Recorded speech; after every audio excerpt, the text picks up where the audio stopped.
Okay. Yeah. Clothing styles are. I don't have any dirty shirts to wear. So this is a review for Imperium. If you've been following the series, you probably have a pretty good idea of the game at this point. I'm going to look into some of the big things. First of all, there's no way that this game could be made today. And I'm really, really happy that I picked it up. It is not as closely tied to the Traveler universe as things like Fifth Frontier War, but I think it's a better game. I think the fluid movement, etc., makes it more interesting in a lot of ways. The fact that it's not plotted movement makes it a little easier to play solitaire, even though Fifth Frontier War plays well solitaire. Component-wise, some people are going to find this map hideous. I don't mind it too much, but it's not great. Functionality-wise, it's not bad at all. I mean, these little boxes seem like they're going to be a pain in the butt, but they really aren't. You got a couple of player aids covering all the combat tables, production, and some information on the codes, etc., so that you know what you've got. The counters, GDW standard for the time. Nice big counters, but nothing that special. Perfectly functional, except some of the white printing ones are unreadable. The printing didn't take as well as it could have. Oh, the rules. So, back when I did Raffia, I think I mentioned this, that GDW's rules give you a pretty good idea of what the game is about. Much, much better than a lot of the modern rules that I've been looking at. But they're absolutely unindexed. They're a little ambiguous in the case of this game, and maybe in a number of games. And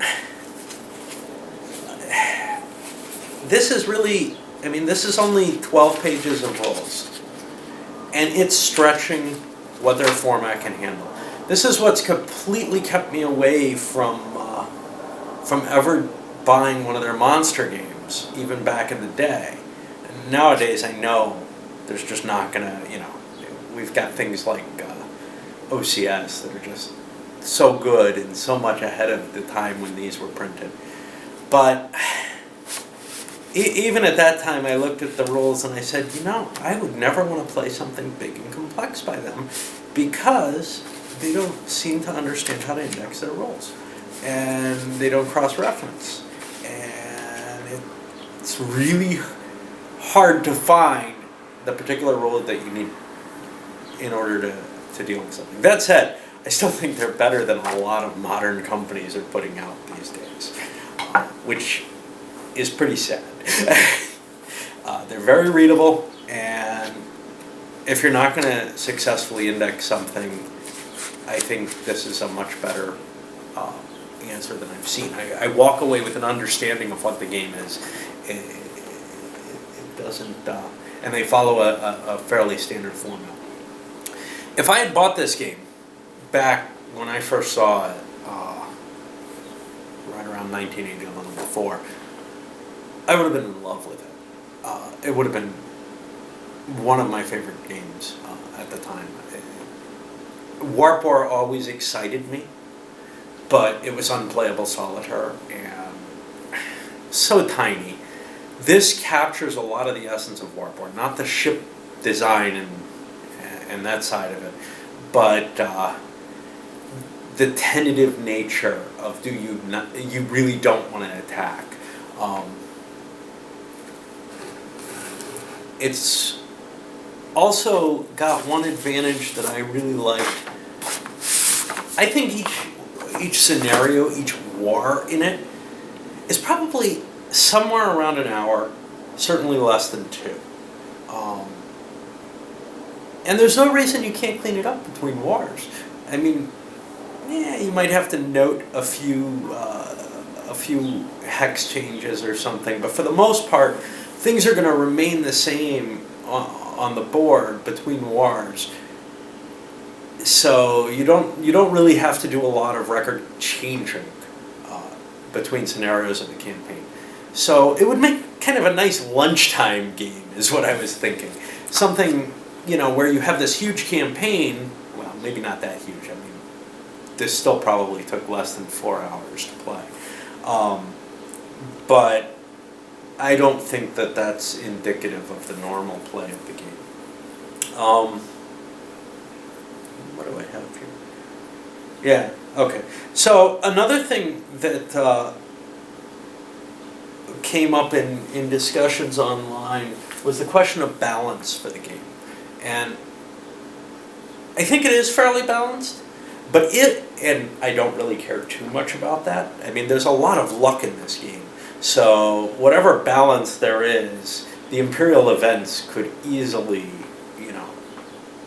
destroy whatever attempt you're making to balance. But this would be an incredibly easy game to do a bidding for balance. I think the easiest way would be to allow players to bid how many resource points they want coming to the Imperium, to the Imperial Governor from the Emperor himself. And that just makes it trivial as far as I'm concerned. What else can I say about it?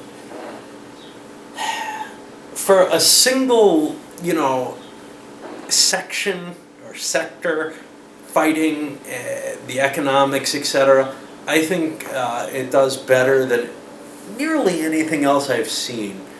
The only space game that I can think of that kind of compares to this in terms of the enjoyment factor that I have for this scope of game is something called the Company War, which was put out by Mayfair.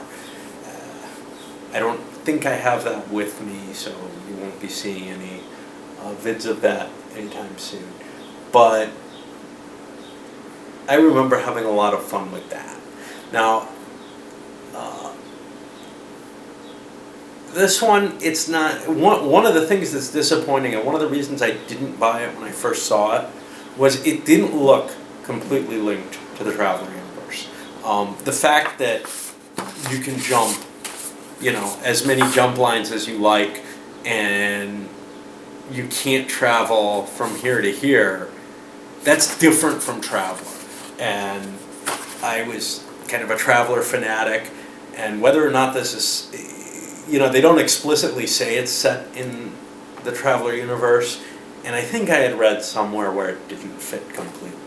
And that kept me away from it, because I wanted the campaign backdrop that Fifth Frontier War provided. This does not do that, and you'd have to really mutilate the game, the clean mechanics of the game, the flow of the game, in order to make it fit Traveler perfectly well. I took a peek at what the reprint of this, apparently there was a fairly recent reprint by GDW, and oh boy does it look like a totally different game. And not to mention people are saying it's broken, but and you can't use these rules for it. I would definitely say if you are interested in the idea of what really amounts to not a full-scale strategic, galactic war, but what this represents, which is a series of operational games in space, but ones where you really have control over the entirety of the production in terms of the solars. I think that this is about as good as it gets, and I don't know where I'm going to rate it. Probably only around a 7 or an 8, although I would have really, really loved this when I was much younger. It's just, I've gotten maybe a little jaded about space games. I'm still looking for something much more than that. This will probably get an 8. but I think it's a pretty good, solid game. That, you know, if I didn't have so many games, and this is why I said at that time period I would have loved it. If I didn't have so many games, this would get a lot of playing time. But with so many games, I can't really look and start saying, oh yeah, I really want to play that again. And I've got so many old favorites that I want to get back up, along with all the new ones. So, but this is a pretty damn good game. All right.